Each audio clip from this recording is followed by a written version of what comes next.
Welcome to Local Edition. My name is Brad Pomerance. So glad to be in San Diego County today. We are joined by a California State Senator representing significant portions of San Diego and Imperial County, actually. His name is Ben Hueso. And sir, I want to speak with you about a proposition that passed, I think it was 4 years ago, Prop 35. What did Prop 35 do? Well, Prop 35 stiffened the penalties to people that are online sexual predators. Right. And specifically that are trafficking in child pornography. Stiffened the penalties and also had a requirement that they disclose their internet, what's called an internet identifier, internet address, that they provide it to law enforcement so that law enforcement can monitor anytime they're working on the internet. And I want to get deep into that issue. What's compelling about Prop 35, the voters clearly were in support of it in a very significant way. There's no other initiative on the ballot that has gotten the level of support that Prop 35 got. 81% of the vote, ever in the history of California. The voters spoke and they said this is one of the most important issues to us, protecting our children. Californians, I'm very proud to say, we love our children. Right. We need to protect them. And this is a big scourge on our community currently, and we need to solve it. So let's talk about exactly what is an internet identifier. Everybody uses some kind of identifier, with whether it be your address, Email address, username. However it's, I mean, we're very clear in defining it broadly and to make sure nobody uses any kind of loophole to get around how they communicate through the internet. So it's basically anything that gets you access to the internet in a way that you can communicate with anyone else. But it's not your date of birth, it's not your social security number, it's No, not your isn't. password, it's those initial entry points. Now, And especially if you're a sexual predator, Right. you're not going to use your name, or you're not going to use anything that identifies you or that clearly provides a map for Right. law enforcement to find you.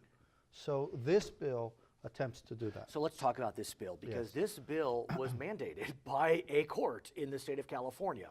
What we can tell our friends that are watching is that there was a court case brought against Prop 35, and the court was very specific. What they said was they didn't so much have a problem with providing the internet identifier. There were some limitations put on it, but they felt as if having to do it within 24 hours was too onerous, having it public was not appropriate, etc. And they said to the legislature, you got to fix it. Well, they said to pretty much the proponents it's got to get fixed, but it said they put a deadline saying if it's not fixed by a certain date, this measure is going to be ruled unconstitutional. So we were running the risk of having the most popular state initiative be completely thrown out. And I just thought that would have been, you know, a huge mistake to throw out this important law. I think it would have rendered it would reduce our ability to go after online sex crimes. So I worked very hard to make sure that we solved this in a way that kept that initiative intact. What's crazy to me is I used to be a lawyer, and I guess I still am one, but I studied law, and I would always remember reading cases where the judge would kind of hint to the legislature, you may want to fix this. This is unique. The judge said, you got to fix this by this date, or it's gone. And you know, ACLU were the ones that brought this lawsuit forward, and they care about people's privacy. Right. And I think we all care about our privacy. And I think the ACLU does really good work in terms of protecting individuals' privacy, and you have to recognize that they have a very specific, of course, mission, and they do it well in terms of trying to do that. So we didn't want to belittle their work. In fact, you know, we wanted to go to them and say, how do we get to your support? Because I know that you care about your children too. And I know that you believe, like we believe, that sex trafficking is a big problem in our country. It's a big problem in our state. And we want to solve this together. So let's talk about what the legislation did to clean up the Prop 35 question. You worked very hard. It's done. The first matter was you needed to be sure to define what an internet identifier is, make sure it's not overly broad.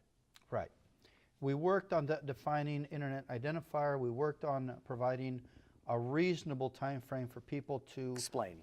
We gave them 30 days to update law enforcement on their new identities, and we also, made sure that What I thought was interesting, if I may interrupt, sir, is that the penalty for failing to provide this information was actually dropped from a felony to a misdemeanor. And that was in direct response to a concern that there would be a First Amendment violation. Yes. I found that fascinating. Well, I mean, we had to work within, the court didn't necessarily provide us the clearest of maps. Right. They left it very vague in terms of what the clarifying language would be, but we worked within that with the legal community, we worked with the law enforcement community, we worked with the ACLU to create those definitions, to create that approach, and to provide the clearest path for people to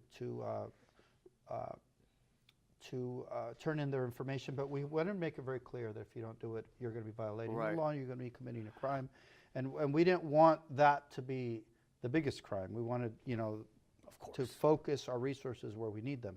What I also thought was compelling about this cleanup is that the court was very concerned about the publication of the internet identifiers to a wide audience. I mean, we know we have, is it Megan's Law, where you can go onto the web and you can find out where those that are registered for sex offenses live?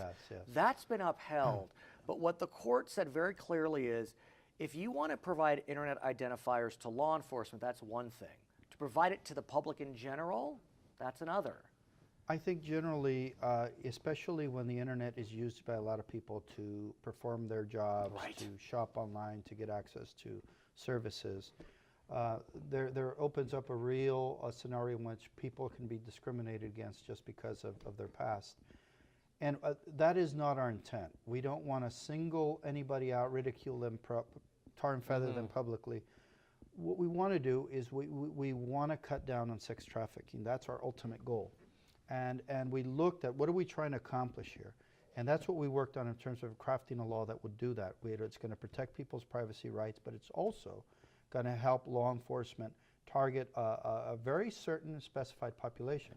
One of the things that we do know, that sex trafficking is a big problem in our state. We don't know exactly how many people are engaging. We have suspicions only that it might be a small percentage of the population. But imagine if you go fishing and you cast a huge net across the ocean, and it takes an enormous amount of resources only to not catch anything. Specifically, you go where the fish are, right? We want to target where this population is. We think it's a small population that's doing a lot of damage, but we don't know that. And one of the things that this bill is going to help us do is to create a data bank in the future to know where the problem is. But I want to ask you, I was a little surprised that the court ruled that you could only collect those identifiers if the underlying offense used the internet as part of the offense. I mean, if you're a sex offender, shouldn't we be able to track your internet activity? Apparently not. Again, the reason I felt good with that was because I believe, and there's, I'm not the only one that believes, law enforcement believes that it's a very small percentage of the population. When you think about sex trafficking, it's very different than going and robbing a bank or robbing a store or committing, hate crimes or that. It's very, very different. We're talking about people that are very different. We'll have you back. Okay. Okay, he's Ben Hueso, I'm Brad Pomerance, Local Edition.